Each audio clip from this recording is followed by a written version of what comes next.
안녕하세요. 여러분의 점심시간을 책임질 새로운 투자 브리핑 밥보다 투자 하나 시작합니다. 저는 진행을 맡은 편다송입니다. 안녕하세요, 김도훈입니다. 마이크가 없네 생각해보니까. 마이크 어디 네, 갔어요? 잘 들리나요? 네, 마이크 없네. 네, 어쨌든 월요일부터 네. 금요일까지 오전 11시에 찾아뵈고 있죠. 시장의 흐름을 같이 공부하고 돈 되는 투자 전략 찾아보시죠. 네, 오늘도 첫 시작은 시장을 해석하고 흐름 읽는데 도와주실 전문가죠. 네, 임소영 WM 기획실 PB 함께합니다. 어서 오세요. 네, 안녕하세요. 시청자 여러분 처음 뵙겠습니다. 하나증권 WM기획실 임소연 PB입니다.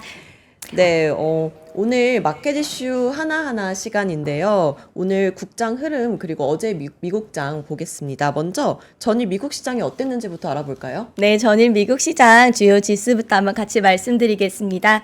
일단 전일 미국 시장은 주요 지수 모두 상승 마감하였는데요. S&P 지수는 0.27%, 나스닥 종합지수는 0.09%, 다우 지수는 0.43% 상승하며 마감하는 장세를 보였습니다. 기업 실적에 대한 좀 기대감과 예상보다 견조한 경제 지표와 함께 상승하는 흐름을 보이고 있었습니다. 또 관세 리스크에 대한 시장의 반응이 조금씩 무뎌지면서 S&P 500 지수랑 나스닥 지수는 또 한 번 더 최고치를 경신하는 모습을 보였습니다. 네, 그럼 오늘 우리 시장은 잘 가고 있는 것 같은데 뭐 특별한 특징이 있나요? 오늘 우리 시장 먼저 지수 같이 살펴볼게요. 지금 저희 HTS 한번 같이 보시면은 코스피 지수 같은 경우는 0.3% 정도 상승하고 있고요. 오늘 장중에는 3,200포인트 한번 돌파했다가 조금 빠지고 있는 장세를 보이고 있어요. 그리고 아까 김두원 부장님께서도 한번 말씀을 주셨는데 지금 저희 코스피 지수가 3,200선을 찍은 게 무려 3년 10개월 만이라고 하더라고요. 3년 10개월 만에 맞아요. 3,200포인트. 네, 시청자 여러분 제가 마이크가 나왔습니다. 네. 네, 마이크가 돌아오셔서 네. 조금 더 잘 들려서 한번 같이 말씀 나눌 수 있을 것 같은데요. 그리고 코스피 지수 말씀드리다가 조금 다른 얘기로 넘어와서 코스닥 지수 같이 한번 네. 이어서 말씀드리겠습니다. 코스닥 지수도 오늘 800선 돌파했고요. 지금 기준으로 0.6% 오르고 있습니다. 그리고 매매 동향 같이 한번 살펴볼 텐데요. 지금 시장 동향을 한번 확인해 보면 거래소에서 외국인은 조금 팔고 있는 추세가 보여지고 있고요.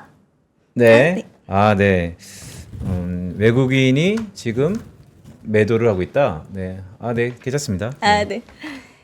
지금 그냥 말로 말씀드리겠습니다. 외국인은 매도를 하고 있고요. 개인이랑 기관은 조금 사들이고 있는 추세여서 요금 살짝 오르고 있는 장세를 확인할 수 있습니다. 선물 시장에서는 외인이랑 기관이 조금 매도를 하고 좀 개인이 이거를 수급을 받고 있는 모습을 보여지고 있습니다.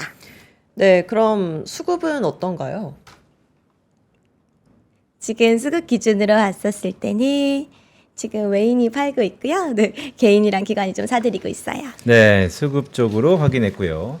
자, 지금 시각이 11시 6분 정도이죠. 11시 6분에 우리 증시가 3,200포인트 잠깐 터치했다가 지금 소폭 밀리는 모습인데 생각해보면 일주일 내내 증시가 오르고 있어요. 계속 오르고 있어요. 그러니까요. 미국장도 연일 신고가를 경신하고 있고 국장도 오랜만에 일주일 내내 오르고 있고 이번 주 월요일 시작만 하더라도 많이 오른 거 아니야? 주도주도 상승 탄력이 조금은 완화되는 거 아니야? 조정 나오는 거 아니야? 이런 우려감이 있었는데 생각보다 한 주를 마감한 금요일까지 진행된 결과 좋다라고 할 수 있겠네요. 우리 방송이 시작해서 그런 거 아닌가요? 그럴 수 있죠. 네. 네, 그럼 이제 특징주도 살펴보겠습니다. 오전장 주목해볼 특징주 있었나요? 네, 오전장 특징주 두 가지 정도를 간추려서 한번 말씀드려 볼게요. 지금 특징주 중에서는 태양광 섹터가 조금 강세를 보이고 있었는데요. 또 김용범 정책실장님이 어제 아리백 산단을 최우선 정책 과제로 추진하겠다고 코멘트를 남기셨어요. 네. 그래서 해당 내용으로 조금 오르고 있는 모습이 보이고요. 또 이 아리백 산업단지 특별법은 올해 정기국회 통과가 목표다 보니까 당장 빠르게 시행되는 법은 아니지만 좀 장기적으로 볼 때 좀 관심이 가져져서 오르고 있는 섹터로 보여집니다. 아리백 산업단지 조성이 당장 시행될 법안은 아니지만 역시 주식시장은 미래에 대한 기대를 빨리 반영하니까요. 벌써부터 관련 주식들이 움직이고 있다. 뭐 이런 얘기죠? 네, 맞아요. 그리고 또 두 번째로 한번 찝어드릴 섹터는 반도체 섹터인데요. 있는데요. 반도체 같은 경우는 오늘 오전에 편다성 아나운서님도 하면 말씀을 주시더라고요. 삼성전자 보시면서 한번 말씀 주셨던 것 같은데 요거 국내 증시에서 대만의 TSMC의 호실적 발표에 좀 반도체주들이 강세를 보이고 있는 모습이 있고요. 그리고 요 내용으로 제가 한번 보시면 그러니까요. 대만 기업은 한 달에 한 번 실적을 발표하는데 TSMC 실적이 뭐 예전보다는 네네, 아니지만 그래도 예전보다 괜찮다. 뭐 이런 조금 나와서 수준이죠? 지금 네. 관련 반도체들이 이제 반도체 장비랑 조금씩 올라오고 있는 모습을 같이 볼 수 있습니다. 네, 그럼 아시아 증시 흐름도 보고 넘어갈 텐데요. 중국이랑 일본 시장은 어떤가요? 네, 중국이랑 일본 시장 같이 한번 말씀드릴게요. 전일 아시아 증시 먼저 찝어드리려고 하는데요. 전일에 일본이 약간 소폭 하락하는 추세였고요. 니케이 지수가 심리적 저항선 근접하면서 차익 실현이랑 ETF 배당금 관련 매도세 출회 등으로 살짝 하락하는 모습을 보였습니다. 또 중국 증시 같은 경우는 중국 본토 증시는 오후에 한번 급등했다가 네. 소폭 하락하는 모습을 보였고요. 상해 종합지수는 3,500선을 회복하는 모습을 보였어요. 해당 자료 한번 참고해 주시면 좋을 것 같고 그리고 실시간으로 시황이니까 한번 알아보도록 하겠습니다. 저희 HTS 같이 보면은 네. 화면이 같이 안 나오고 있는 것 같아서 제가 말씀으로 전달 드릴게요. 네. 중국 상해지수 같은 경우는 0.14% 소폭 오르고 있고요. 일본 니케이 지수는 0.21% 오르면서 조금 말씀 주신 두 양지수 모두 조금씩 오르고 있는 추세를 확인할 수 있었습니다. 아시아 증시도 뭐 전반적으로 글로벌 증시가 다 괜찮다라는 것의 연장선상인데 자, 그렇다면 임소영 PB와 오전장 주요 이슈들 한번 쭉 봤는데 밥 먹고 나서 오후장이 매우 중요하겠죠. 특히나 네, 이번 맞아요. 오후장은 다음 주를 준비하는 또 전야제 성격이기도 해요. 네, 오후장 맞습니다. 우리가 바라봐야 될 포인트가 있다면 어떤 게 있을까요? 저희 오후장 포인트로는 일단 한 3가지 정도 한번 찝어보겠습니다. 제가 요거 PPT 화면 같이 한번 넣어드렸는데요. 일단 다음 주랑 이제 오후장 같이 보려면은 증시를 이슈를 좀 알아야 좀 더 네. 확실히 볼 수 있겠죠. 저희 요거는 좀 글씨가 작기는 해서 좀 자세히 보시려면은 저희 하나증권 리서치 센터 들어가셔서 캘린더 한번 봐주시면 좋을 것 같고요. 일단 첫 번째로 8월경까지 실적 플레이가 조금 가능할 것 같아요. 일명 지금 조방원으로 분류되는 주도주 섹터들 이런 부분들을 저는 한번 오후장에 한번 더 살펴볼 것 같고요. 그리고 두 번째로 증시 이슈에서도 지금 아래 보면 조금 나와 있는데 K-팝 컴백 무대 관련된 일정들이 조금 나와 있더라고요. 아무래도 관세 무풍지대인 엔터 관련 테마도 한번 살펴보면 좋을 것 같습니다. 그리고 한번 세 번째로 혹시 두 분 뭐 홈 디바이스 기기나 피부 관리 이런 거 좀 관심 있으실까요? 저 이거 합니다. 피부 관리? 저도 이거 좋아하는데 이게 뭐예요? 뭐 약간 디바이스 같은 아, 거 네. 이런 거 있는데 이제 8월 달에 화장품 섹터도 실적 기대감이 조금 있다 보니까 오후에 같이 한번 보면 좋을 것 같아요. 그리고 요거는 아까 이제 저희가 준비하면서 이야기 나눴던 부분 중에 또 비트코인 신고가 뉴스를 한번 말씀을 네네. 주시더라고요. 그래서 그 부분 한번 말씀을 드려보려고 해요. 아시다시피 이제 비트코인이 신고가를 또 찍게 되었는데요. 이번 신고가는 미국 크립토 위크에 대한 기대감이 좀 견인했다는 분석이 나오고 있습니다. 크립토 위크 같은 경우는 가상자산 친화 법안을 집중적으로 다루는 주간이라는 말인데요. 그렇다 보니 아마 차주에는 스테이블 코인 테마가 한 번 더 약간 빛을 볼 수 있어서 이 부분도 주말간 같이 살펴보셔도 좋을 것 같습니다. 네, 지구 반대편에서는 다음 주가 미국 네, 하원에서 맞습니다. 얘기하는 크립토 위크, 그러니까 가상자산 관련된 3가지 법안이 통과를 앞두고 있고 아니 논의되고 있다. 자, 우리 증시에서 그런 관련된 스테이블 테마들도 움직일 개연성이 높다라는 말씀을 주셨습니다. 키워드가 될 가능성이 높다는 말씀 잘 기억해 두고 참고해 보면 좋겠군요. 네, 또 봐야 할 특징도 있을까요, 오후에?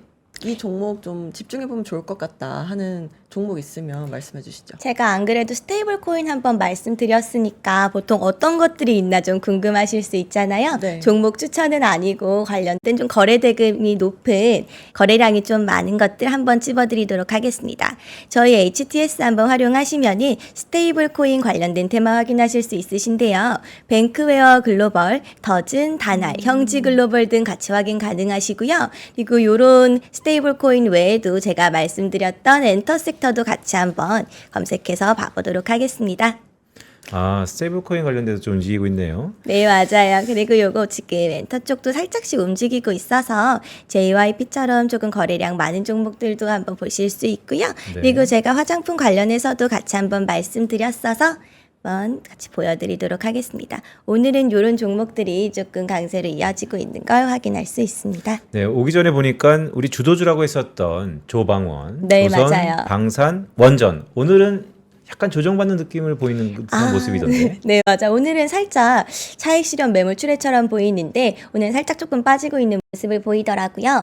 그래서 이제 주도주들이 계속 갈 건가 하는 얘기들도 또 나오고 있는데 아마 곧 있으면 또 실적 발표가 진행될 테니까 한 번 더 확인 가능하시겠지만 전망치랑 실적이 같이 좀 뒷받침된다면이 이런 걸 좀 그대로 주도주로 끌고 갈 수 있을 거라고 생각이 들어요. 그래서 무조건 제가 오르겠다고 말씀드리기는 어렵지만 주도주 흐름이 그래도 좀 더 갈 수 있지 않을까 개인적으로 기대해 보는 바입니다. 주도주 흐름이 네. 좀 더, 그러니까 주도주는 쉽게 바뀌지 않는다. 네. 뭐 그런 얘기죠. 한번 말씀 주셨더라고요. 네. 네, 그럼 지금 환율은 어떤가요? 지금 환율도 한번 같이 살펴볼게요. 환율은 전일 대비해서 큰 폭으로 바뀌고 있지는 않고요. 네. 지금 기준으로 1373.90원이고요. 등락률은 거의 없다고 보셔도 될 것 같습니다. 그리고 일자별로 지금 한번 살펴보셔도 최근에는 1370원대 선에서 계속 움직이고 있는 모습이 확인 가능합니다. 그러니까요. 달러 인덱스라 그래서 선진 여섯 통화들의 가중 평균 인덱스는 큰 폭으로 내려왔는데 우리 네, 달러원은 사실 1370원 선에서 횡보하는 모습을 횡보하는 모습을 일주일 동안 보이고 보고 있습니다. 있다. 이런 내용이네요. 그래서 약달러가 지금 좀 지세되고 있다라고 생각합니다. 알겠습니다. 자, 임세영 PB 어떻게 보면 오늘 첫 무대죠? 네, 그렇죠. 네, 오늘 생방의 묘미답게 약간의 부침이 있었는데 그래도 역시 프로답게. 자, 저희 시청자 여러분께 이제 앞으로 임세영 PB가 전달하는 시황은 이런 것이다. 한 네. 말씀 한번 하시죠. 오늘은 좀 연결이 좀 늦어지고 했다 보니까 아마 보시는데 좀 불편함이 있으셨을 것 같아요. 추후엔 조금 더 보시기 편하게 자료 준비해 보도록 하겠습니다. 그리고 저와 함께하는 시간은 그냥 식사하시면서 한 번씩 목소리 들으시고 오전장이 이랬구나 한번 정리해 보시는 시간으로 가져가시면 좋을 것 같습니다. 함께 시간 보내주셔서 감사드리고요. 또 같이 진행 도와주셔서 감사드립니다. 네, 오늘 함께 해주신 임소영 PB 감사합니다. 네, 고맙습니다. 감사합니다. 네, 이어지는 다음 코너 잠시 광고 듣고 바로 만나보도록 하겠습니다. 오늘은 미장 종목 하나가 준비하고 있다고요? 네, 오늘은 미국의 다양한 종목들이 네. 움직임이 많다 보니까 월요일에 이어서 사실 요청이 많았어요. 금요일도 미장 한번 다뤘으면 좋겠다라고 해서 이분을 어렵게 특별히 모셨습니다. 잠시 후에 어떤 분이신지 또 어떠한 산업과 섹터와 업종을 좋게 보는지 살펴보도록 하겠습니다. 네, 잠시 후에 뵙겠습니다. 부장님, 식사하러 가세요? 난생략 밥보다 중요한 게 있어. 왜요? 밥보다 낮잠? 밥보다 골프? 아니 밥보다 투자해야지. 매일 오전 11시 남들보다 한 발 앞서가는 당신을 위한 든든한 투자 정보가 찾아옵니다. 지금 꼭 사야 할 핵심 종목과 시장의 향방에 대한 명쾌한 예측, 미리 준비해야 할 투자 트렌드까지 꾹꾹 눌러 담아드립니다. 밥보다 더 든든한 계좌를 원하세요? 밥보다 투자 하나 7월 7일 첫 방송 많은 시청 부탁드립니다. 남다른 수익을 원하세요? 한 발 더 앞서가고 싶으세요? 시간은 없고 매일 두리뭉실한 정보만 주는 투자 방송에 지치셨나요? 점심시간 딱 1시간만 더 투자해보시는 건 어떠세요? 진짜 돈 되는 정보, 진짜 투자하는 사람들의 이야기를 들려드립니다. 매일 오전 11시 남들보다 한 발 앞서가는 당신을 위한 든든한 투자 정보가 찾아옵니다. 지금 꼭 사야 할 핵심 종목과 시장의 향방에 대한 명쾌한 예측, 미리 준비해야 할 투자 트렌드까지 꾹꾹 눌러 담아드립니다. 밥보다 더 든든한 계좌를 원하세요? 밥보다 투자 하나 7월 7일 첫 방송 많은 시청 부탁드립니다.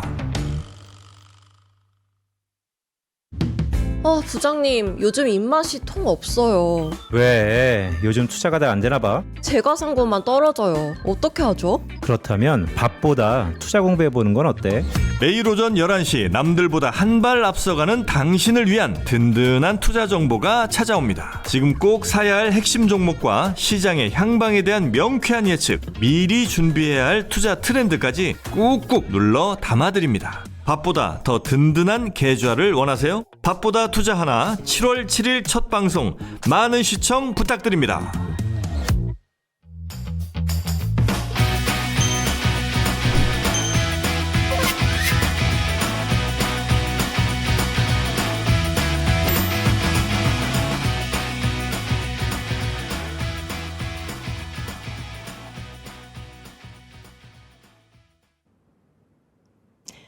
네, 오래 기다리셨죠? 미장 종목 하나 바로 시작합니다.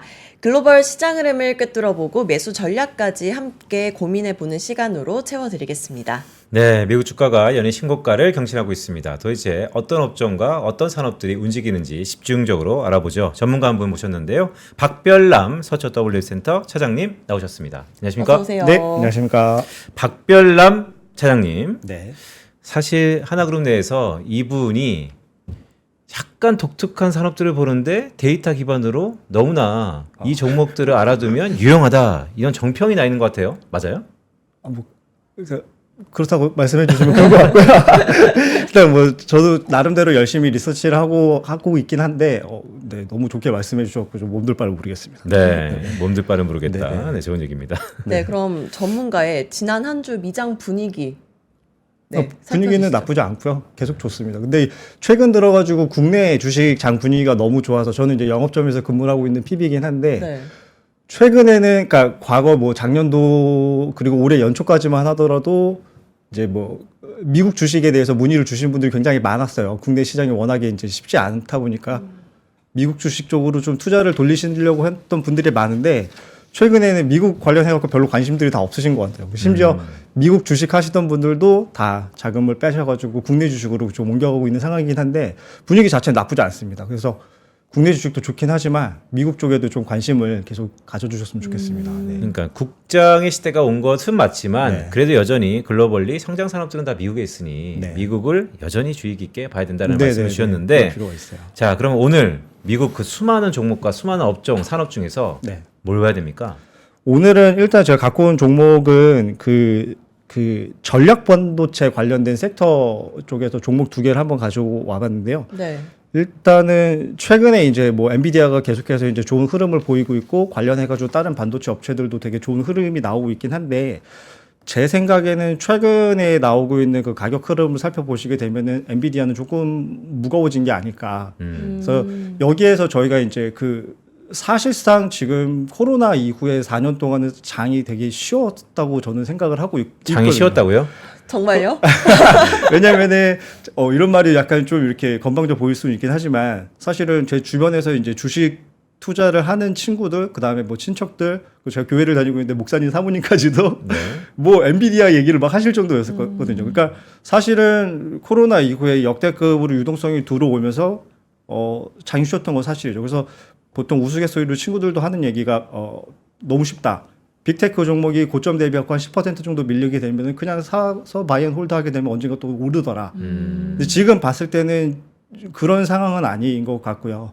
그래서 특정 섹터에서 로테이션이 지금 돌아가는 상황인 것 같고 제가 봤을 때는 지수 물론 이제 S&P 500이나 나스닥 지수에다가 돈을 그냥 ETF로 그냥 이렇게 두시는 것도 나쁘진 않긴 한데 그것보다는 알파 수익을 좀 추구를 하기 위해서는 특정 종목이나 섹터에 좀 집중할 필요가 있고 제가 봤을 때는 지금 엔비디아 물론 지금 반도체가 아직 죽지 않았기 때문에 여기서 투자 기회를 찾는 건 맞지만 엔비디아를 뭐 팔라는 얘기는 물론 아닙니다. 왜냐면은 엔비디아는 지수를 추종을 하기 위해서도 수익률 방어를 위해서라도 분명히 일부는 가져가셔야 되는데 그중에 일부는 수익을 실현하신 다음에 다른 알파 종목을 찾아볼 타이밍인 것 같아요. 그리고 저는 지금 생각했을 땐 전력 반도체 섹터가 그중에 하나라고 생각을 합니다. 전력 네. 반도체 섹터. 네네. 엔비디아가 시총이 4조 달러 넘었어요. 그렇죠. 너무 무거워졌다는 얘기입니까? 좀 무겁지 않을까요? 근데 밸류에이션은 여전히 네. 싸다는 얘기가 있던데. 밸류에이션은 근데 지금 오늘 소개해드릴 종목도 비싸진 않아요. 아, 그래요? 네. 아, 궁금하네요. 어떤 종목일까? 한번 봅시다. 네. 그래서 네. 일단은 전력 반도체에 대해서 이제 조금 말씀을 먼저 드려야 될 것 같아요. 그 종목에 대해서 말씀을 드리기 전에. 그래서 제가 뭐 조금 표시를 해놓긴 했는데 네. 일단 너무너무 쉽게 설명을 말씀을 드리자면 전력 반도체 우리 일상에서 가장 먼저 찾아볼 수 있는 게 우리 충전기. 핸드폰 배터리 충전기 하는 거라고 좀 생각을 해보실 수가 있어요. 그러니까 네. 여기에 만약에 전력 반도체가 없다라고 하면 저희가 잠잘 때 이제 이걸 꽂아놨는데 얘가 네. 충전이 만땅이 된 줄 모르고 계속 전력이 오다 이제 핸드폰이 뭐 터질 수도 있는 거고요. 네. 그러니까 예를 들면 그런 거라고 보시면 되고, 그러니까 일단 전력 반도체라는 것 자체가 전기를 어쩔 때 세게 내보내기도 하고 어쩔 때 약하게 내보내기도 하고 전압을 높여줘 했다가 이렇게 낮게도 해줬다가 이렇게 뭐 어떻게 보면은 변압기 그다음에 뭐 네. 변전기 정도의 느낌을 가지시면 될 것 같아요. 두꺼비집. 두꺼비지. 네. 그렇죠. 예. 두꺼비집. 그게 좋을 것 같습니다. 예, 예, 예. 온오프. 예, 예. 네. 그래서 일단은 그 가장 많이 사용됐던 섹터 자체가 그러니까 네. 이거 한번 그림 한번 갖고 왔으니까 한번 말씀드리자면은 약간 수도꼭지 같은 역할을 하고 있다. 그러니까 그 뭐죠? 이 물탱크에 물이 꽉 차 있는데 이거를 수도꼭지가 없으면 물이 콸콸콸 나오는 거를 막기 위해서 필요한 만큼의 전류를 쫄쫄쫄쫄 흘려 보낼 수 있는 어떤 그런 인버터 같은 역할을 하는 게 전력 반도체다. 라고 이제 문과생인 저는 그렇게 이해를 하고 말씀을 드릴 수 있을 것 같습니다. 그래서 가장 많이 사용됐던 섹터가 어렵지 않게 생각을 해보실 수가 있어요. 가장 많이 사용됐던 섹터가 역시나 그 전기차죠. 이제 네, 전기차에는 어떻게 사용이 된 건가요? 전기차 같은 경우에는 아시겠지만 이제 배터리 쪽에서 이제 엄청난 고압의 전기가 배터리에서 이제 그 직류로 흐르고 있잖아요. 네. 요게 사실은 모터로 전달이 돼가지고서 바퀴가 굴러가게 하려고 하면은 수백 볼트짜리 전압을 그냥 모터에서 쏴버리면은 뭐 문제가 생기겠죠. 이거 과열 문제가 생기거나 심한 경우에는 화재까지 일어날 수도 있는 건데 이거를 전압을 적당한 수준으로 다운을 시켜가지고 배터리에 있는 직류 전압을 교류로 바꿔서 네. 이제 필요한 만큼의 이제 쫄쫄쫄 흘러보내는 역할을 전력 반도체가 하고 있다. 그래서 그 동안에 가장 큰 그 전력 반도체 시장의 큰 손은 전기차 시장이었어요. 네. 네, 근데 다들 아시겠지만 그 전기차 시장이 지난 뭐 몇 년 동안 사실 쉽지가 않았었죠. 그러니까 중국 같은 경우가 이제 가장 대표적인 예인데 그쪽은 중국 애들은 사실 뭐 저도 이제 뭐 사실은 뭐 첫 직장이 그 모 운용사에서 이제 그 차이나 에이주 그 운영하다 왔거든요. 근데 차이나 네. 에이주를 운영했었던 운용력이셨어요? 그렇지요. 예. 그러면 운용력을 떠났다는 것은 네. 결과가 너무 좋아서 하산했던지 아. 결과가 안 좋아서 도피했던지 어떤 겁니까? 뭐 여러 가지 이유가 있긴 한데 네. 사실은 일단은 뭐 개인적인 커리어 측면에서 봤을 때 이건 거 말씀드려도 되는지 잘 모르겠는데 네. 뭐 일단은 증권사가 훨씬 더 운신의 폭이 넓었다고 생각을 했고요. 뭐 가장 중요한 뭐 네. 처음 운영사 대표님들 있고, 걸어두시고 네. 그래서 뭐 일단 그렇습니다. 그래서 전기차를 말씀드리다가 갑자기 엮기로 했는데 그러니까 중국 시장 같은 경우에는 아시겠지만 뭐 하나가 붙으면은 붐이 정말 약간 과격한 표현으로 약간 미친 듯이 붙어요. 너도 나도 뭐 그쪽으로 하게 되는 경향이 있잖아요. 아시겠지만. 그래서 경쟁이 너무 이제 중국 시장을 중심으로 해가지고 전기차 시장의 경쟁이 너무 치열해지다 보니까 여기서도 이제 업계가 쉽지 않아서 원가 절감 네. 이슈가 가장 큰 메인 화두였어요. 지난 2, 3년 동안에. 그래서 사실은 테슬라가 가장 큰 그 전력 반도체, 특히 이제 뒤에서 말씀드릴 실리콘 카바이드라고 하는 특별한 소재의 전력 반도체를 가장 많이 사는 큰 손이었었는데, 이 실리콘 카바이드라고 하는 소재가 사실은 그 일반 실리콘 소재보다 가격이 좀 비쌉니다. 네. 근데 이제 경쟁이 힘들어지니까 야 이거 지금 이거 할 때가 아니야. 이거 일단은 줄일 수 있는 만큼 줄이자. 비싼 거 안 돼. 이거 이거 감당이 안 되겠다. 라고 하면서 사실은 SiC 그러니까 그 실리콘 카바이드 관련된 업체들이 뭐 울프 스피드를 비롯해서 온세미컨덕터 뭐 이런 업체들이 되게 많이 힘들었어요. 네. 그래서 이게 지금 전력 반도체 업체들의 그 실적 현황인데 맨 오른쪽에 있는 게 2022년도 피스컬 이어 기준이고 왼쪽으로 갈수록 이제 최근 연도라고 보시면 되는데 이거 그 단위는 100만 불이고요. 사실 전력 반도체 쪽 하고 있는 잠시만요. 맨 네. 오른쪽이 뭐라고요? 제가 화면이 좀 늦게 떠가지고. 네네네. 그러니까 맨 오른쪽에 있는 게 이제 2022년도 연도 기준으로 그 실적이고, 회계년도 기준으로 그렇습니다. 실적이고. 네. 그다음에 왼쪽으로 갈수록 이제 그 최근이라고 보시면 될 것 같아요. 네. 근데 이제 전력 반도체 업체들이 그 이제 레거시 전력 반도체 업체들이 한 크기 대표적인 게 한 두 군데 정도가 있고요. 네. 온세미컨덕터랑 그다음에 ST 마이크로 세미컨덕터라는 업체가 있고 그다음에 화합물 반도체 요게 이제 제가 뒤에서 좀 더 말씀드릴 실리콘 카바이드라고 하는 새로운 소재를 활용한 전력 반도체 업체인데 그 밑에 있는 화합물 반도체는 약간 스페시픽합니다. 특정 섹터라고 보시면 되는데 네.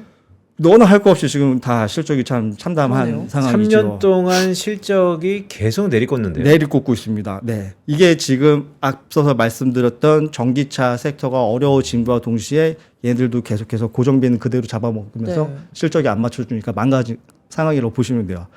그래서 특히 이제 화합물 반도체, 그러니까 실리콘 카바이드 쪽에 틸트가 되어 있는 전력 반도체 애들이 너무 많이 어려웠었는데 이 그 실리콘 카바이드 쪽을 퓨어 플레인 하는 업체는 딱 두 군데밖에 없어요.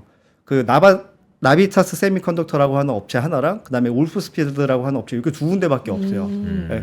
얘들 같은 경우에는 정말 힘들었었는데 이 그 퓨어 플레이를 하고, 그러니까 실리콘 카바이드 섹터에서 퓨어 플레이 하고 있는 두 업체 중에 한 업체, 네. 울프스피드 같은 경우에는 얼마 전에 그 뱅크럽시 신청을 했습니다. 그럼 이제 그래서- 독점 남았네요?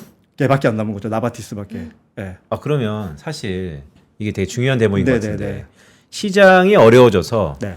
과점했던 두 기업 중에 한 기업이 파산 신청을 했다. 그렇죠. 그러면 이제 딱 하나 남았습니다. 걔가 이제 그러면 승자 독식이죠. 그렇게 되는 거죠. 그런데 장이 살아나야지. 그 산업이 살아나야지 승자 독식이잖아요. 장이 살아나야죠. 그 섹터가 살아나야지 되는 그러니까요. 거죠. 그래서 여기에 대해서 이제 말씀을 드리려고 하는 게 일단 울프스피드 둘 중에 한 명은 지금 뭐 이렇게 힘들어진 상황이고요. 네. 나머지 이제 업체가 나비타스밖에 안 남아 있는데 이 업체가 사실은 그 지난달 5월 23일이에요. 여기 지금 갖고 있는 이건 지금 엔비디아의 그 기술 블로그에서 제가 가지고 온 건데 요런 엔비디아가 뭐 어떤 소식을 하나 발표를 했어요. 이 소식이 발표가 된 다음에 앞에서 말씀드렸던 이 나비타스 세미컨덕터가 하루 만에 주가가 120%가 올라갑니다. 120%요? 120%. 하루 만에요? 네.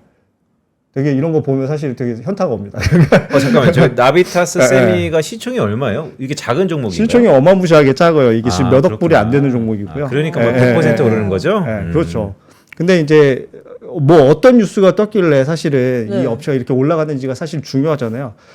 사실은 정말 이제 뭐 두 분께만 뭐 보시는 분들도 많겠지만 이제 말씀드리자면은 사실은 제가 너무 좀 창피한 얘기일 수는 있는데 엔비디아에서 이런 뉴스가 나온지도 몰랐어요, 사실은. 아, 그건 창피할 일 아닙니다. 저희도 몰랐어요. 네. 예, 예.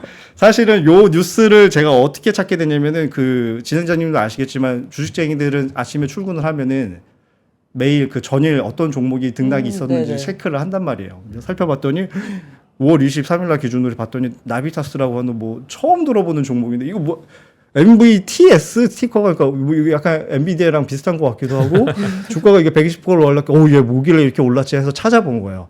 찾아보다 보니까 이 뉴스가 나온 겁니다.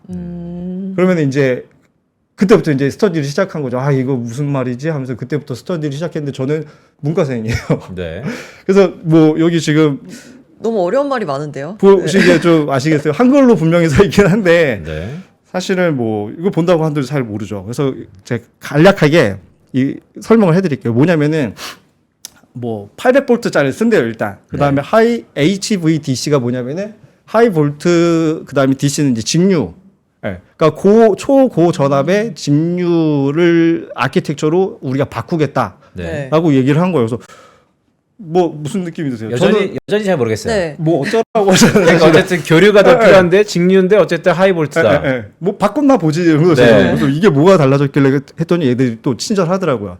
그 엔비디아 그 기술 블로그 여기 들어가 보시면 한글로 다 써 있어요. 지금 이 내용도 캡처를 해온 건데 살펴보니 뭔지 가장 중요한 내용은 여기 밑에 있어요.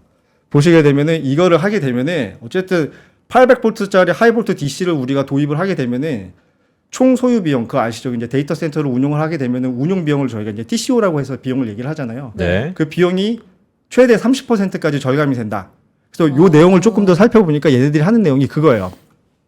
요거 그 파워 이퀄 볼트 오파 이거 예전에 학교 다녔을 때 아마 한 번쯤은 네. 네, 본 보셨을 적이 수 있어요. 있는 것 같습니다. 네. 보셨을 거예요 아마. 사실 저도 몰라가지고 찾아봤는데 이유인 즉 이게 무슨 내용이냐면 파워는 전압 볼트에다 곱하기 이 전류를 하게 되면은 전력량이 나온다. 그래서 사실 그 뉴스 통해서 많이 보셨겠지만 그 데이터 센터 그 지금 LMM이라고 하는 기술이 나온 다음에 데이터 센터 쪽에서 전력 사용량이 어마무시하게 일어났다. 그래서 지금 서버도 계속해서 이제 그 루빈도 나오고 지금 계속해서 고도화가 되고 있는데 네. 전력 사용량이 어마무시하게 늘어나고 있는 상황인 거잖아요. 네. 그래서 엔비디아가 자기네들이 얘기를 하는 걸 들어보니까 여기도 캡처를 해놨는데 우리가 2027년도에 이제 도입할 루빈이라고 하는 새로운 그 GPU를 활용을 해가지고서 이걸 돌리려고 해보니까 전력 사용량 P가 어마무시하게 늘어나야 될 것 같아. 근데 P가 어마무시하게 늘어나게 되면은 기존에 우리가 사용하던 볼트 수는 54볼트였거든. 54볼트짜리를 사용하려니까 이 그 전류 사용량이 너무 커져. 그 전류 사용량이 너무 커지게 되면 어떤 문제가 일어나게 되면은 발열 문제가 생기는 거죠. 네. 네. 그래서 얘네들이 무슨 얘기를 하냐면은 지금 예를 들어서 뭐 그 구리 전선의 뭐 두께가 한 요 정도 사용한다고 하면은 기존에 뭐 54볼트짜리 뭐 전류를 흘리는데 문제가 없었다.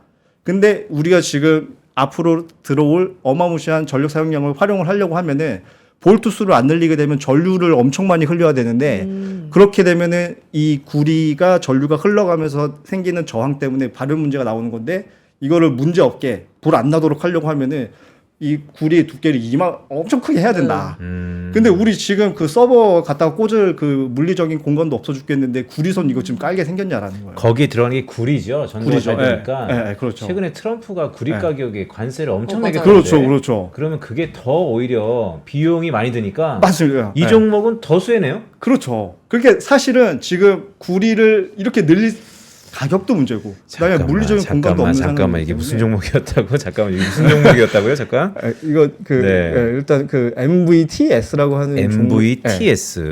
MVTS라고 하는 종목인데, 예. 그래서 이제 무슨 말인지 여기까지 하면 이제 아시겠죠. 이제 그 전력 사용량을 네. 올리려고 하는데 전류를 그냥 낮게 유지를 하려고 하면은 볼트 수를 800볼트로 54볼트에서 800볼트로 올려야 된다. 근데 저도 지금 여기까지 다 이해했거든요. 근데 저는 이해했는데 예, 예. 약간 여기서 저도 문과입니다. 아, 네. 그래서 정말 궁금한 거 이게 이렇게 쉽게 올릴 수 있는 거였어요? 그러니까요. 저도 이제 그 얘기를 해드리려고 하는 게 네. 아니 지금 나도 무슨 말인지 알아들었고 네. 그럴 거면은 진작에 800볼트짜리를 올려가지고 갖다 쓰면은 되는 거였잖아요. 그러니까 지금 800이 아니고 왜- 한 1500 이러면 안 되나? 아, 그러니까 네. 그렇게 하면 되는 거지. 왜 굳이 지금 와가지고 뭐 대단한 거 발표하는 것처럼 이렇게 얘기를 하냐. 살펴봤더니 이게 이런 내용이 있어요. 그래서 다시 이제 앞으로 가가지고 이제 전력 반도체 얘기가 나오는데 반도체의 가장 이제 기본, 이거 전력 반도체를 기존에는 이제 실리콘이라고 하는 소재를 갖다가 이제 전력 반도체를 만들었었대요. 네. 근데 실리콘이라고 하는 소재를 갖다 쓰게 되면은 일단 싸요 이게. 뭐 단가도 뭐 얼마 안 하고 그다음에 수율도 되게 뭐 이렇게 엄청난 이렇게 높은 공정에 그걸 요하는 게 아니어가지고 수율도 되게 잘 나오고 싸고 뭐 그래서 이제 기존의 전력 반도체의 대부분은 실리콘이라고 하는 소재를 갖다 썼던 거였죠. 네. 근데 실리콘 카바이드 그래서 화합물 반도체라고 얘기를 하는 게 실리콘에다 카바이드를 섞어가지고 이제 화합물 반도체라고 얘기를 하는 건데 이 실리콘 카바이드 그 MVTS라고 하는 나바티스가 지금 하고 있는 실리콘 카바이드 같은 경우에는 가격대가 어마무시하게 비싸요. 그러니까 거의 뭐한 20배인데요? 그 정도가 되는 거죠. 예. 최대 맥스 10불에서 그렇게 되는 거예요. 200불이니까 말도 안 되게 비싼 거예요, 사실은. 그러니까 못 쓰겠는데. 사실은 그렇게 되는 거죠. 이게 뭐 좋은 건 알겠는데 뭐 굳이 우리 54볼트 써도 사실은 뭐 전력 사용량 이 정도면 구리 갖다 쓰면 되지 뭐 유지가 됐던 거였어요. 네. 근데 지금은 그 실리콘 카바이드에 대해서 먼저 또 설명을 드리자면은 실리콘 카바이드의 가장 큰 특징은 뭐냐면 비싸긴 한데 비싼 값을 하는 거예요. 그러니까 아까 전에도 말씀드렸다시피 이거 뭐 볼트수 올리면 다 해결되는 문제였잖아. 실리콘에다가 볼트수를 올려봐요. 어떻게 되겠어요? 터진다. 예, 터지는 거예요. 녹아버리면서 안 되는 거였는데, 이걸 봐라. 그래서 가면 찾아보니까 전기차 쪽에서 이제 실리콘 카바이드 소재의 전력 반도체 쓰는데 하이 볼트를 얘네들도 쏴도 실리콘 카바이드 이걸 버티네. 이걸 엔비디아가 발견을 하고 야 이거 그러면 우리도 갖다 쓰자가 된 거예요. 네. 예. 그래서 실리콘 카바이드를 앞으로의 자기네들 그거에 쓰겠다. 네. 예. 그래서 MVTS가 좀 선정이 된 거고 그 다음부터 주가 흐름이 굉장히 좋은 지금 그런 상황이다. 예. 잠깐 이렇게 이게 정리해 보면 말씀드렸어요. 이 시장이 상당히 미래지향적이고 네. 효율성을 높일 수 있는 시장이었는데 여기에 대부분 쓰이는 것은 가뜩이나 전기차였어가지고. 그렇죠. 근데 전기차가 글로벌리 시장이 둔화되다 보니까 경쟁하는 업체가 하나가 망했고. 그렇죠. 그러니 나만 살았는데 예. 여기서 전기차만 살짝 시장이 살아나거나 네. 유지만 되더라도 모든 걸 가질 수 있다. 어. 그런데 여기서 되게 궁금한 거. 네. 또 다른 업체가 네. 들어올 수 있는 진입 장벽이 높나요? 진입 장벽 자체가 사실은 그렇게 높지는 않다라고 알고 있어요. 예. 그래서 사실은 MVTS가 퓨어 플레이를 하고 있는 회사였었고 그다음에 작은 회사다 보니까 이 주식이 확 올라가긴 했는데 네. 사실은 온 세미컨덕터나 아까 말씀드렸던 ST 마이크로 세미컨덕터 같은 업체들도 레거시 쪽에서 일부는 당연히 실리콘 카바이드 쪽을 하고는 있습니다. 그래서 사실은 저는 5월 20 아까 3일 날에 해당 뉴스가 나온 다음에 MVTS를 손님들한테는 추천을 못 드렸고요. 그러니까 이런 종목이 있는데 여기에 대한 프록시로 물론 가격 움직임이 그렇게 다이나믹하진 않겠지만 네. 온세미컨덕터를 지금 좀 많이 말씀을 해드리고 있는 오히려? 상황이에요. 네. 아, 역발상이네요. 그러니까 네. 지금 나비타스 엄청 좋다고 얘기해놓고서 사는 거는 네.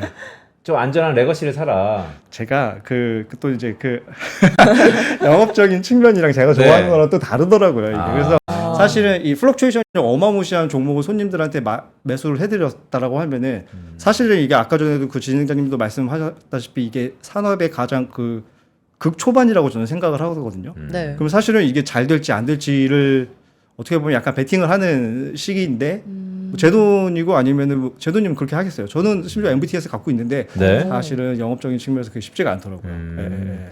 그러니까 제가 그냥 느낌에 야 이거 실리콘 카바이드가 우리가 사실 한 1년 전만 하더라도 팔란티어가 한국에 서학개미들한테 소개하기가 참 생소했었는데 그렇죠. 예.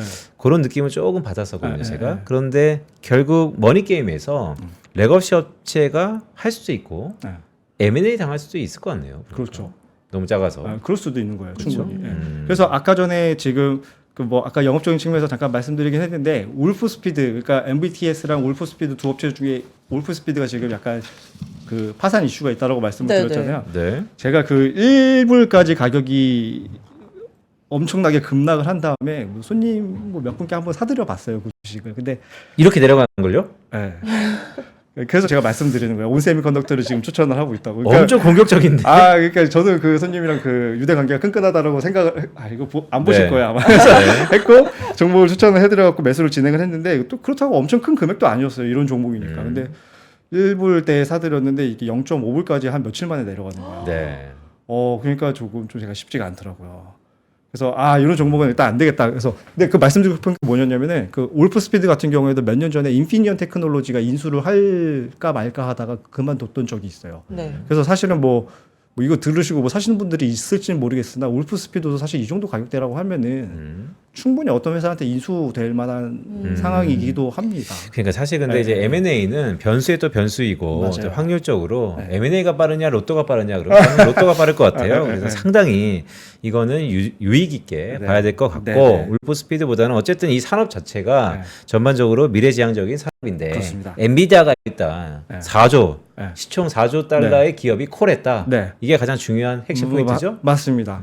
사실은 엔비디아 같은 경우에는 그 자기네 파트너사를 선정을 할 때 되게 심사숙고하는 편이잖아요. 네. 그래서 뭐 혹자는 제가 듣기로는 무슨 엔비디아를 가리켜가지고 이제 킹메이커다라는 얘기를 한 적도 있어요. 그러니까 우리나라에서 이제 하이닉스 같은 경우에 그렇게 그 지명을 받았고 사실 되게 좋은 흐름을 지금까지도 보이고 있는데 네. 저는 사실은 그래서 MBTS가 이번에 그 나비타스라고 하는 회사가 지금 그 엔비디아한테 픽이 됐는데 여기서 뭐 하다가 말고 이럴 만한 상황은 아니라고 생각을 하고 있고요. 그다음에 타임라인을 지켜보시더라도 지금 2027년에 들어오는 그 새로운 GPU 모델을 자기네가 이거를 차용을 하겠다라고 지금 얘기를 해놓은 상황이잖아요. 그러면 제 생각에는 뭐 감히 뭐 제가 사실은 업계 전문가가 아니기 때문에 중장기적인 뭐 전략 반도체 섹터의 전망을 하는 것 자체가 웃기고요. 근데 제가 생각하기에는 이런 겁니다. 그러니까 이쪽에서 어쨌든 2027년도를 타겟 데이트로 잡고서 지금 이걸 하겠다라고 드라이브를 좀 걸었잖아요. 네. 그렇다라고 하면은 2027년도 전에 전력 인프라 관련된 게 구축이 완료가 돼야 될 거예요. 네. 그러면 그게 아마 2025년에서 2026년 정도가 될 거라고 생각을 하고 있고요. 그러면은 관련해가지고서 또 그 섹터 관련된 어떤 뉴스가 업데이트가 계속 될 수가 있고, 그럼 나올 때마다 관련된 업체들의 주가가 점프업을 할 수 있다고 생각을 하고 있어요. 그래서 사실은 MVTS도 그렇고 이 전력 반도체 섹터 전반적으로 사실은 그 기존의 전기 자동차 EV 섹터에 대한 기대감이 거의 제로예요, 그냥. 예. 그러니까 너가 뭘 하든 난 너가 하는 말 믿지 않겠어라는 지금 수준이거든요. 예. 그렇기 때문에 그 이번에 지금 새로 나온 법안 자체도 그렇잖아요. BBB 법안에 따르면은 네네. 네. 새로운 전기 자동차에 대해서 지원금이 이제 9월 달부터 축소가 되잖아요. 그러면은 네. 사실은 EV에 대한 전력 반도체를 보면서 그 뭐 예전에 뭐 전기차 하던 애들이래라고 말할 필요가 없는 거죠, 지금. 예. 마치 옛날에 엔비디아가 그 블록체인 그 비트코인 박살났을 때 그거 뭐 채굴기 하던 애들 아니야라고 얘기를 데이터 센터가 생겼음에도 불구하고 얘기하는 것과 다를 거 없을 것 같아요. 네. 예, 예, 예. 이게 말씀드렸던 것처럼 전기차 산업과 되게 끈끈하게 네. 상관성이 높은데 예, 예. 전기차 말고 최종재로 들어가는 분야는 없습니까? 지금 당장은 지금 전기차 시장이 가장 큰 상황이고, 근데 네. 이제 전에 없던 AI 데이터 센터를 지금 만들겠다라고 하고 있는 내용이고요. 네. 그 다음에 그저께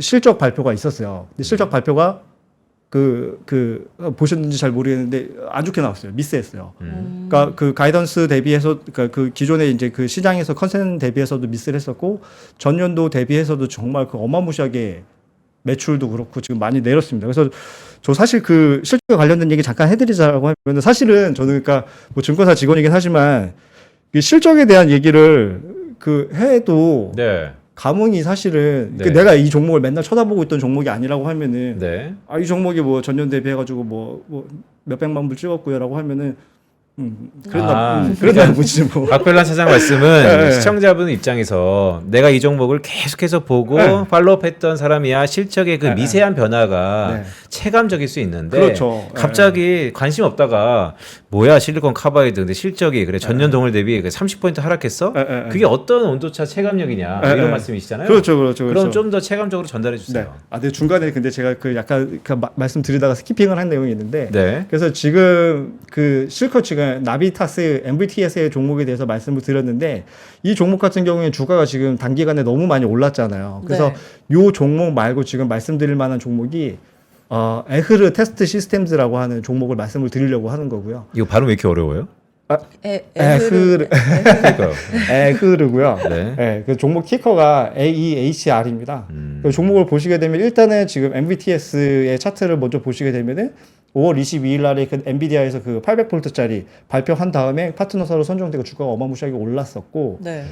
차트를 보시게 되면은 지금 이게 이제 에그르 테스트 시스템 지금 말씀드릴 종목인데 말씀드린 대로 그 전력 반도체 시장에 어려워가지고 엄청나게 힘들다가 최근에 보시면은 거래량을 동반을 하면서 조금씩 올라가는 모습이 나와요. 네. 그래서 에그르 테스트 시스템즈에 대해서 조금 말씀을 드리려고 하는 건데 이 회사는 뭐 하는 업체냐면은 간단하게 말씀드려가지고서 이 회사 이름에서부터 벌써 느낌이 약간 오죠. 테스트 시스템즈라고. 그러니까 뭐냐면은 그 전력 반도체가 나오게 되면 이 전력 반도체가 잘 돌아가는 건지 안 돌아가는 건지를 테스트를 하는 장비를 네. 번인 장비라고 얘기를 하는데 어떤 장비요? 번인. 아 버닝 영어 장비. 번인 장비 그러니까 뭐냐면은 그 지금 전기차에 들어가는 전력 반도체는 되게 중요한 거잖아요, 사실은. 네. 이게 문제가 생기면은 사람이 죽을 수도 있는 거고 되게 중요한 장비이기 때문에 이 전력 반도체가 잘 굴러가는 건지 안 굴러가는 건지 테스트하는 장비가 굉장히 중요한데 이거를 극강의 환경에다 노출을 시켜보는 겁니다. 뭐 고온에다가도 노출을 해보고 전압도 어마무시하게 한번 쏴보고 고장이 나는지 안 나는지 불 나는지 안 나는지 그런 장비를 유일하게 생산하고 있는 업체가 이 에그르 테스트 시스템즈라고 보시면 돼요. 그래서 요 업체에 대해서 말씀을 드리려고 하는 거고 이 업체의 그 제품군에 대해서 한번 말씀을 쭉 들어보게 되면은 뭐 이러합니다. 다 하고 있다. 네. 그래서 웨이퍼 단계부터 시작을 해서 다이까지 올리고 이게 패키징이 된 다음에 시스템까지 해가지고 우리가 검사 다 해줄게 네. 라는 건데 여기에 대해서 조금 뭐 이제 실적에 대해서 좀 말씀을 드릴게요. 이 회사에. 그러니까 이 전력 반도체 실리콘 카바이드 소재의 전력 반도체에 대한 그 버닌이라고 하는 그 이게 잘 굴러가는지 안 굴러가는지 테스트 장비를 A부터 Z까지 하고 있는 업체인데 이제 실적을 말씀드릴게요. 네. 이 에그르 테스트 시스템즈의 실적을 살펴보시게 되면은 일단 매출이 1,410만 불 분기 실적으로 찍었어요. 네. 지난해가 얼마였었냐면은 지난해가 1,660만 불이었습니다. 그래서 네. 전년 대비해가지고는 마이너스 15% 정도 감소를 했고요. 이게 네. 애널리스트 추정치보다 한 73만 불 정도 낮은 수준이었어요. 근데 문제가 뭐였었냐면은 이 정도 나쁠 줄은 알았어요. 이 정도 나쁠 줄은 알았는데 정말 큰 문제가 뭐였냐면 여기 살펴보시게 되면은 폭스 XP라고 하는 웨이퍼 레벨에서 네. 이제 검사를 하는 장비가 있어요. 이 폭스 XP라고 하는 이 장비를 이 에그르 테스트 시스템 계속 얘기해도 돼요. 시간이 괜찮나요? 네, 아니 괜찮습니다. 네. 에그르 테스트 시스템즈가 이제 자기네들 고객사한테 납품을 하게 되면은 그냥 생각해봐도 버닌 장비니까 엄청 소모되는 또 그 부품이 있을 거잖아요. 소켓이라든지 아니면 주변 장비들이 여러 가지가 있을 텐데 이 폭스 SP라고 하는 이 장비를 판 다음에 그 나머지 주변 장비들을 지속적으로 이제 소모품을 갖다 파는 거예요. 그래서 소모품과 관련되어 있는 그 실적이 얘네들한테 잡히는 게 이름이 뭐냐면은 잠시만요. 네.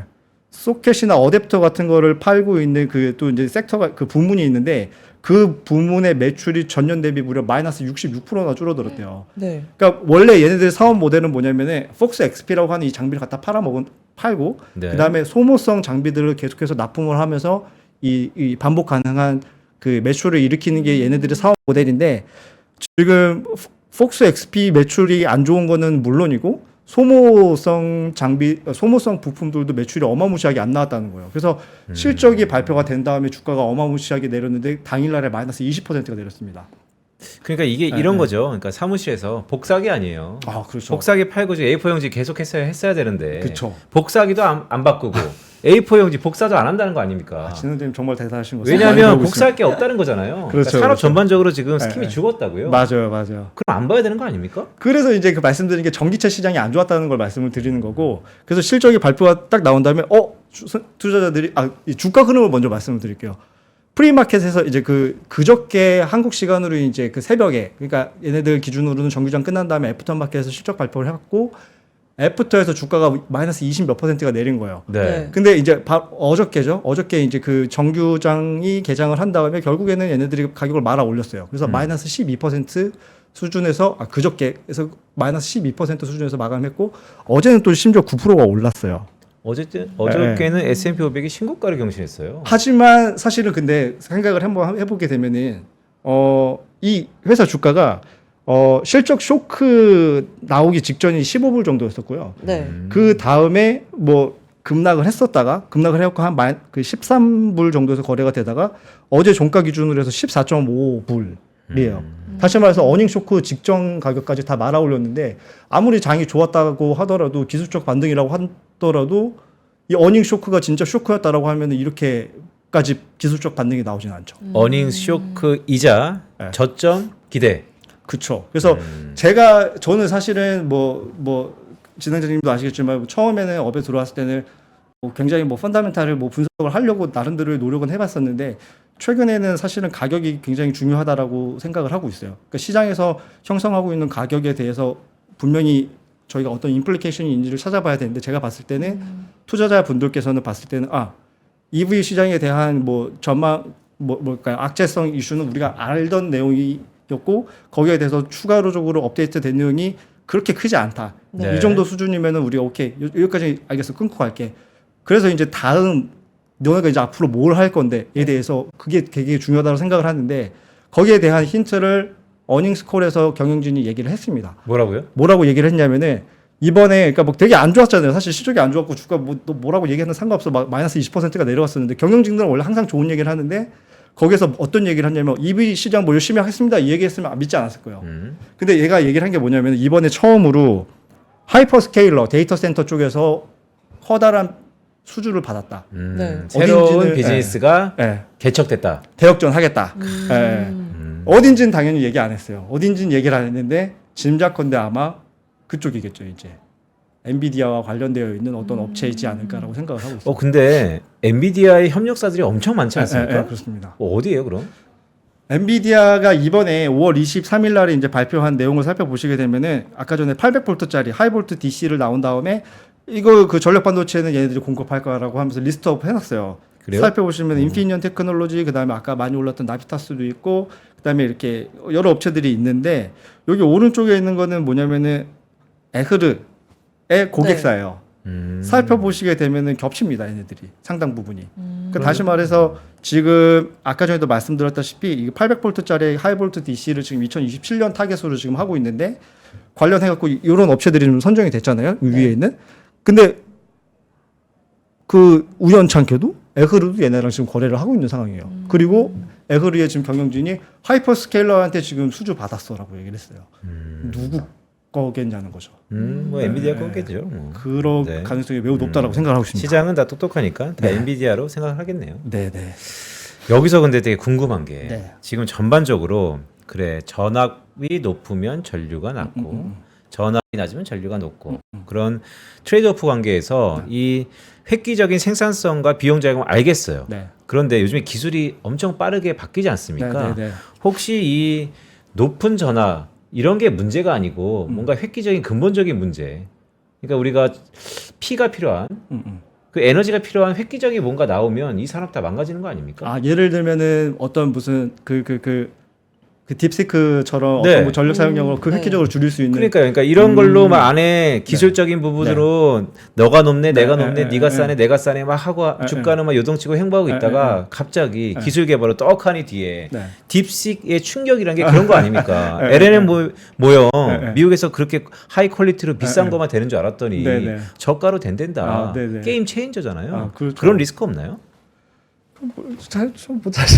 사실 그것까지 고민을 막 한다고 하면은 할 수 있는 건 아무것도 없을 것 같고요. 근데 제가 아까 전에도 잠깐 말씀드리긴 했지만 그럴 수도 있죠.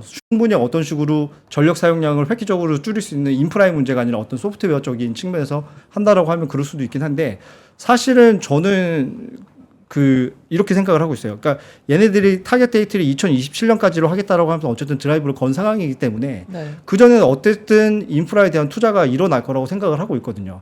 그러면은 사실은 해당사에 대한 말씀하신 그런 부분에 대한 고민은 조금 차후에 해도 되지 않을까라고 좀 생각을 하고 있습니다. 아니, 왜 여쭤봤냐면 나비타스 세미에 대해서 세미컨덕터 카바에 대해서 쭉 말씀하시면서 네네네. 정작 고객 한때는 온 세미컨덕터 레거시 업체를 추천했다면서요. 그렇죠. 저도 그래서 이제, 저는 이런 복선을 깔고서 얘기하는 건가 싶어서 여쭤보는 거예요.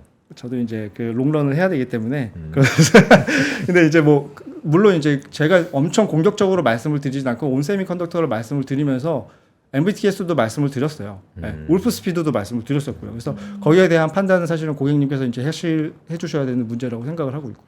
그 다음에 아까 전에도 하신 거에 대해서 또 추가로 좀 말씀드리자면은 사실 어떤 다른 아키텍처에 대한 고민은 사실 저희가 한 것보다는 엔비디아 측에서 훨씬 더 많은 고민을 했을 거라고 믿고 있어요. 근데 네. 걔네들이 봤을 때 아니야 지금 뭐 그럴 수도 있지. 딥시크가 그렇게 할 수도 있고 우리도 그러면은 어떤 대처 방안을 해야 될 수도 있겠지. 그럼에도 불구하고 이런 결정을 내렸다는 건 사실은 저는 그들의 판단을 좀 믿는 거죠. 그러니까 사실 엔비디아가 반도체 업계 저는 뭐 사석에서 반도체가 21세기 안보 자산이라는 얘기도 많이 하는데 결국 엔비디아 공화국의 밸류체인상에서 SK하이닉스가 큰 퀀텀 점프를 하고 있잖아요. 그렇죠. 그런데 또 다른 밸류체인상에서 이 나비타스도 거기에 연장선상이 될 수 있다 이렇게 네. 보시는 거죠? 그리고 지금 완전 극초반이라고 생각을 하고 있기 때문에 이 정도면 충분히 일정 자금 베팅을 해볼 만한 것 같습니다. 그러니까 극초반이라는 얘기가 계속 귀에 맴도네. 그러니까요. 극초반. 이때인가요? 그러니까 네 알겠습니다. 극초반. 네. 오늘 여러분 포트폴리오 어떠셨습니까? 뭐 다소 좀 생소할 수도 있고 좀 두서 없을 수도 있었죠. 왜냐하면 워낙 극초반이니까. 네.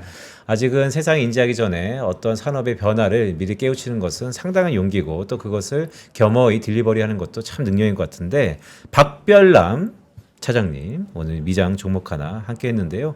자 마지막으로 소감 어떠셨는지 저희 시청자 여러분께 네. 오늘 이런 댓글이 되게 많았어요. 시청자 여러분들 저 댓글 소통합니다. 그런데 선수 보호 차원에서 다 좋은데 이게 너무나 생소하니까 어렵다라는 측면도 있었어요. 근데 아까 저는 개인적으로 이 종목 관심 없던 사람은 전년 동월 대비 한 전분기 대비 실적이 20% 30% ha락한 게 무슨 의미가 있겠냐 사실 반문한 거잖아요. 상당히 적시성이 있어 보이는데 전반적으로 오늘 소감 어땠습니까? 일단은 제가 잘 알려진 종목들 말씀드리는 것도 좋긴 하죠. 왜냐면 업데이트 차원에서. 그런데 저는 기본적으로 거기에 대한 정보는 사실은 지금 너무 편하게 구하실 수 있으실 것 같아서 앞으로도 사실 근데 저도 이제 여기에 대한 고민이 많았어요. 왜냐면은 유입량을 생각을 한다라고 하면 잘 알려진 종목 얘기하는 게 저도 좋죠. 근데 그거는 이제 다른 분들도 많이 하고 계시기 때문에 앞으로도 출연을 계속 하게 되면은 이제 안 알려진 종목 위주로 이제 좀 업데이트를 드리려고 노력하고 거고요. 이런 거 방송이 거의 처음이어가지고서 좀 미흡한 부분이 많았는데 좀 많이 양해해 주시고 봐주셨으면 좋겠습니다. 네, 아니 좋았습니다. 왜냐면 박별랑 차장이 앞으로 나오시면 미국 주식 중에서 안 알려진 거의 템버거를 찾아라 뭐 이런 느낌으로 저희가 주목해 보도록 하겠습니다. 네, 오늘 함께해 주신 박별남 차장님 감사합니다. 네, 고맙습니다. 네, 오늘 준비한 시간 마무리하면서 밥보다 투자하나의 한 주도 막을 내릴 시간입니다. 시청자 여러분과 함께한 이번 주 시청자분들과 점심시간을 함께 보내면서 하루 시장 흐름 정리할 수 있어서 굉장히 보람찼는데요. 저도 매일 다른 분야를 다른 PB분들한테 이야기를 들을 수 있어서 너무 좋았던 시간인 것 같습니다. 부장님은 좀 어떠세요? 네, 한 주가 어떻게 흘러간지 모르겠어요. 월요일 자 미장하자라고 시작했는데 금요일 또 역시 미장하자라고 끝났는데 자, 우리 증시 어쨌든 국장이 힘을 내고 있습니다. 전반적으로 기세가 좋다라는 생각도 들고 그런데 지구 반대편에 있는 미국 증시는 연일 사상 최고치를 경신하고 있습니다. 저희 밥보다 투자하나 7월 7일부터 시작했으니까요. 오전 11시 매일 정해진 시간에 찾아뵙도록 하겠습니다. 많은 기대 부탁드리고요. 오늘은 제가 마무리하기 전에 편다송 아나운서가 마무리를 해줬으면 좋겠습니다. 네, 앞으로도 밥보다 투자 하나를 통해서 매일 점심시간에 든든한 투자 습관 만들어 가셨으면 좋겠습니다. 저희는 다음 주 월요일 11시에 다시 돌아오겠습니다. 고맙습니다. 고맙습니다.